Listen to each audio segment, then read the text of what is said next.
Hello there, and welcome back to a review.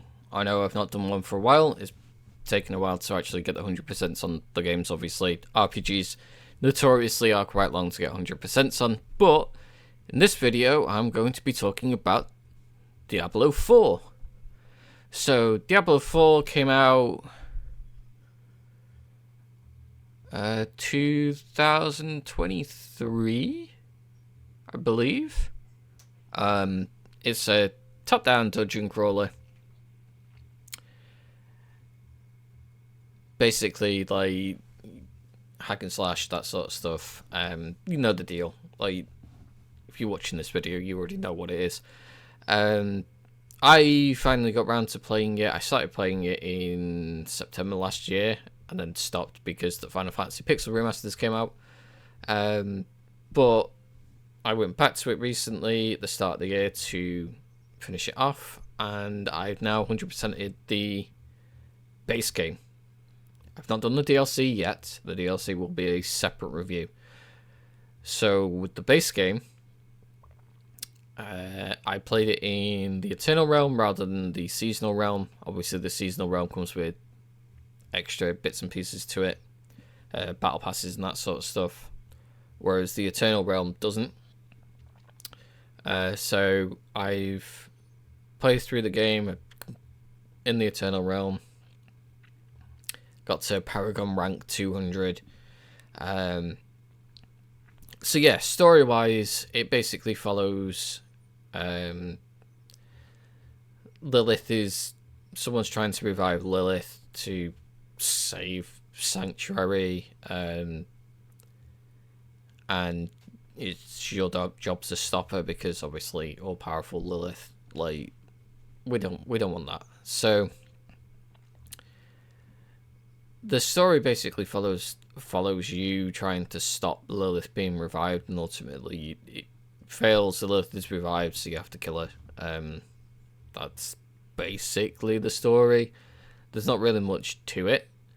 It's obviously part of an overarching story that is Diablo. The kind of, obviously the stories follow on from each other. You don't really play these games for story. It's more for like the action and combat and that sort of stuff. It's like a getting the satisfaction of leveling up, getting gear, getting better gear, masterworking the gear, that sort of stuff, rather than the actual story itself. But the story itself, for what it is like fairly good. It does also add to that with like little lore pieces all over the place. You can quite often kill something and it'll drop like some field notes or something like that, or of some random person that tells you the story of like what's going on in their life and that sort of stuff. But yeah, basically that's the story. There's not really a whole lot to it. It's still good, but it's not brilliant. The music, for most part, is just like atmospheric type music, rather than it being anything that's like iconic, I guess. I didn't particularly listen too much to the music. Most of the time, it's just like, as I said, it's just like this atmospheric sort of background noise sort of thing. And then the gameplay loop is the bit where like the game really shines. So originally it was, you had 100 levels, I think. But by the time I played it, they changed the Paragon system. So there's 60 levels, and then there's 300 Paragon levels on top of that. I think they added an extra 100 like recently, so it was 200 and then went up to 300. By the time I started playing, it was already on 300. So the general gameplay loop, you've got like dungeons, you've got cellars, you've got like, you go through, you play all the main story, and then once you complete the story, you unlock endgame stuff. So you've got nightmare dungeons, which is a harder version of like normal dungeons. You've got Infernal Hordes, which is a fight against like a bunch of demons in the demon realm, and there's like waves and stuff, and each wave is like 60 seconds. There's the Pit, which is randomly generated levels that you can get higher and higher and higher and higher on, and then like you can up the difficulty level. They changed the difficulty levels from like world tiers to torment levels, so you've now got, I think there's 7 difficulty levels going up to Torment 4, rather than there only being the 4 difficulty levels. So there's that, and then like with the seasonal stuff, if you're doing the seasonal realm, they'll add some sort of gimmick to the realm. So at the moment it's witchcraft. So if you're watching this in the future, you can tell what season we're up to. I've not tried the witchcraft stuff yet. No, since I've finished the base game now and I'm going to do the DLC, I will probably, because some of the achievements are still quite difficult to get for the DLC and the update, I will probably do like seasonal stuff and play with friends and that, all that. So, yeah, so speaking of achievements, let's do what we normally do and take a look at the achievements. Okay, so the achievements for Diablo 4. Most of them are fairly simple to do. They generally range from specific amount of kills with a particular class, or killing a certain amount of enemies, as you're going to see. So first one, I decided to play as a sorcerer when I was creating my character back in September. The Lightning Spear Sorcerer was actually one of the best classes and is now not. So kill 100 enemies with fire, frost, and lightning damage as a sorcerer. Obviously I did that fairly quickly. These are the sort of killed specific enemies sort of things. So you've got 666 drowned vampires or werewolves, demons, fallen or goatmen, ghosts, skeletons or zombies. Reach level 50 with any character. All simple stuff so far. Bandits, cultists or knights, snakes or spiders. Obviously we've got killed 666 because it's the number of the beast. Complete the campaign. Simple.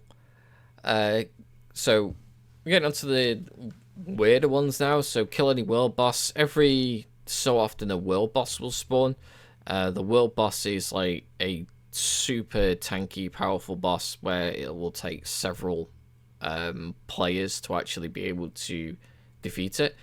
So a lot of people in the online world will get together when a world boss spawns and they'll all fight to kill off the world boss. There's a couple of different flavors, so yeah, they tend to drop rarer loot as well, so it's always worth doing. Craft any elixir and any incense. So elixirs in the game are potions that give you a buff and will give you like an experience buff, and incenses do the same, but they do it for like an area and not quite as long. So one incense is like 20 minutes and the elixirs are 30 minutes, I think. Yeah, that sounds right. Temper a piece of armor, jewelry, and a weapon. So once you get to the endgame stuff, tempering is like a good way to improve your weapons, make them stronger so that you can tackle the higher difficulty levels. Upgrade the healing potions to max tier. So I think there's 10 tiers for the healing potions. Obviously you get so many healing potions, you pick up healing potions when you kill various monsters or stuff. You start off with 4, and then once you do certain things in different areas, like completing dungeons, doing side quests and stuff, you can get an extra slot for your potions, and then this increases their effectiveness. So for example, the first tier of potions might only heal you for 10 HP, the second tier will heal you for 20 HP, and then you pay gold and it's like herbs and stuff to upgrade to the next level and that sort of stuff. Imprint 10 items at the occultist with an aspect from the Codex of Power. So aspects are particular skills that you can get on weapons and armor and jewelry. They'll do certain things, like one of them I've got on is, I think there's like a certain percentage chance that I will cast 2 frost orbs rather than 1. So they're usually quite useful to have. 1,000 aberrant cinder in Helltide zones. So Helltide zones appear in the game every so often. They'll take over like a random zone. I think potentially they're like every hour or every other hour.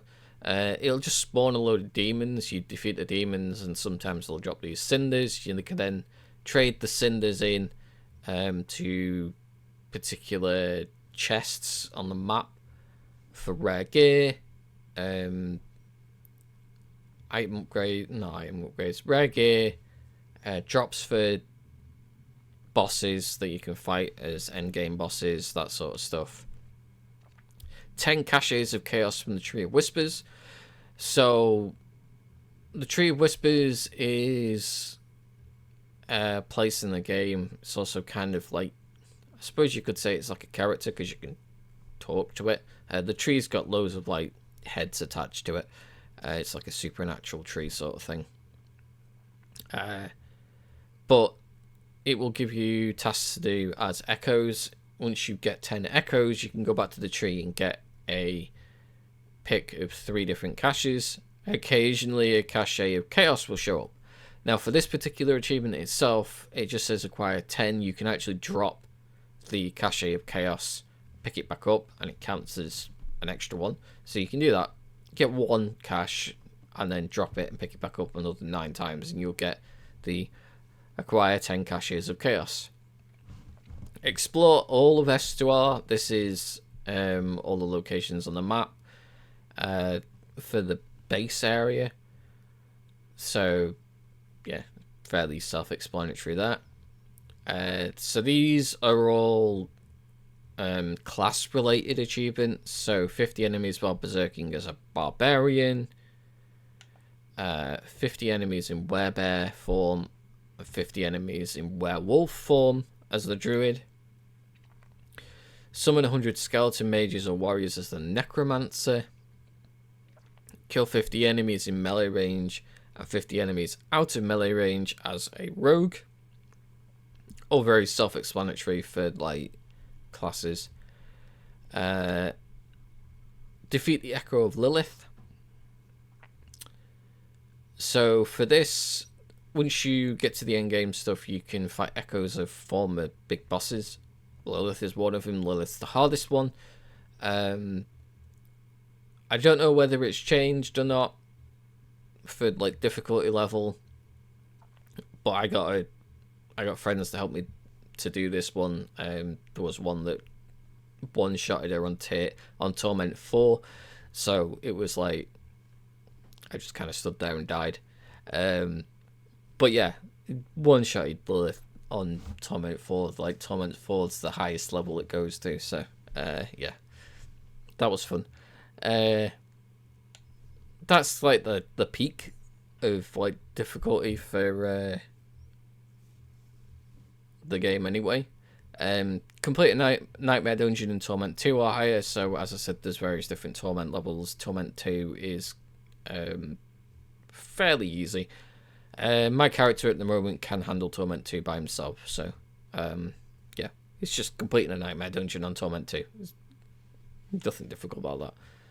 5 PvP kills. At the moment, the game's pretty much like, no one does PvP. But you can cheese it. If you join up with a friend in the party and then disband the party, the other player gets a choice to stay in the world, and you can kind of just fight each other 5 times. So yeah,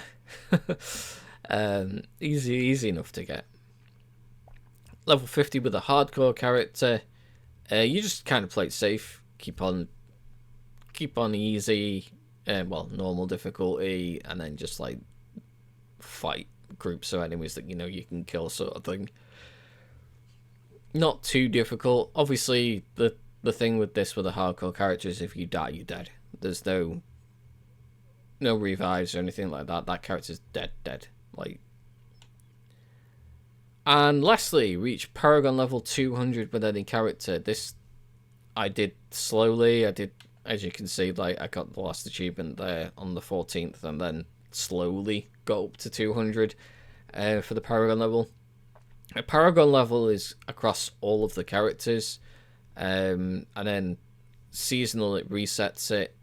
Seasonal, you do seasonal, it's like its own separate thing, but once that character goes into the Eternal Realm at the end of the season, all of the experience gets added to your Paragon level, which is pretty cool that way. But yeah, reaching level 200 Paragon level, I did like 5 levels a day.